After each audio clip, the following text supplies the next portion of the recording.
A shocking report prepared by the Federal Space Agency for Prime Minister Putin states that one of the United States' most important space facilities, located in Fort Worth, Texas, was attacked this past week by alien forces intent on destroying Vimāna technology transported there after its discovery by U.S. troops in Afghanistan, and as we had previously reported on in our December 21, 2010 report, world leaders flocked to Afghanistan after mysterious time well discovered.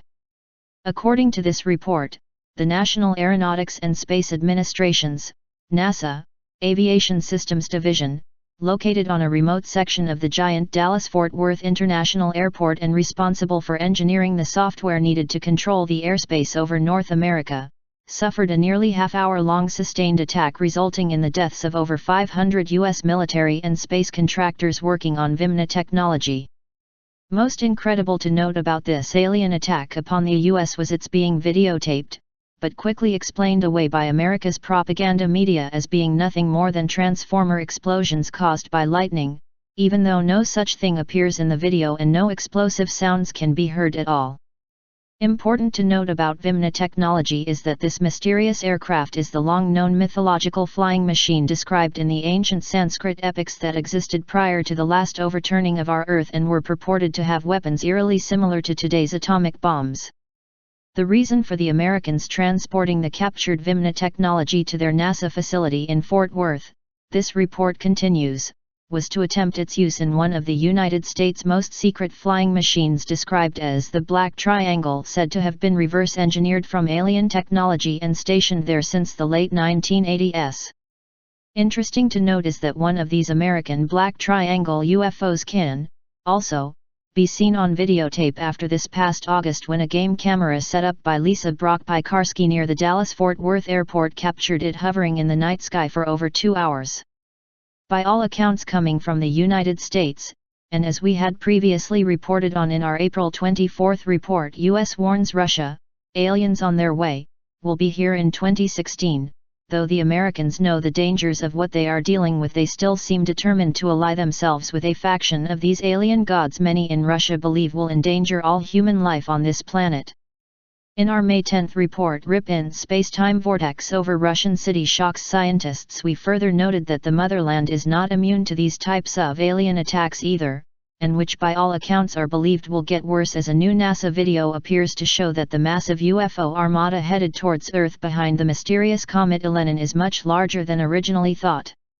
To the American people being told, or for that fact any Westerner, about the true and grim situation relating to these returning ancient gods there appears to be little likelihood.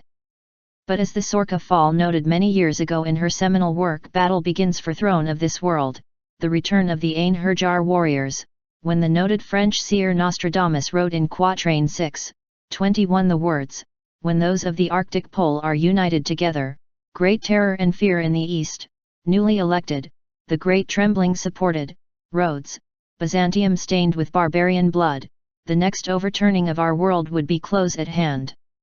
And with this past week's signing of a new Arctic agreement between Russia, the US and other Arctic nations, this future time warned about by Nostradamus might be closer than anyone can believe, especially when viewed in the light of new WikiLeaks cables showing the fears that an Arctic resources rivalry could very well lead to military conflict between NATO and Russia.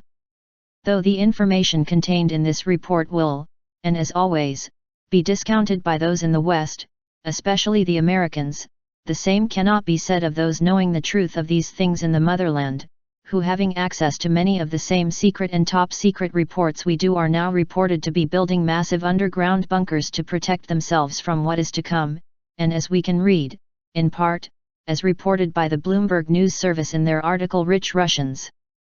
buy bunkers on apocalypse angst. Terrorism can be good for bunker builders. An apocalypse can be even better for business. Danila Andreev started building panic rooms 3 years ago, when fears of terrorist attacks and commercial disputes turning violent created demand in Russia. Now he's selling survival bunkers for as much as $400,000 each to capitalize on angst over theories the world will end next year. I myself am not a believer in doomsday scenarios, Andreev, 31, whose Spitsjapronite company is completing 15 bunkers at hidden locations across Russia, said at his office in central Moscow.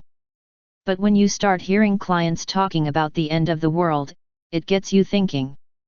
Thinking, however, appears to be lacking among the once proud American people who once lived by the motto, "To be forewarned is to be forearmed," but whose new credo seems to be "Who cares?"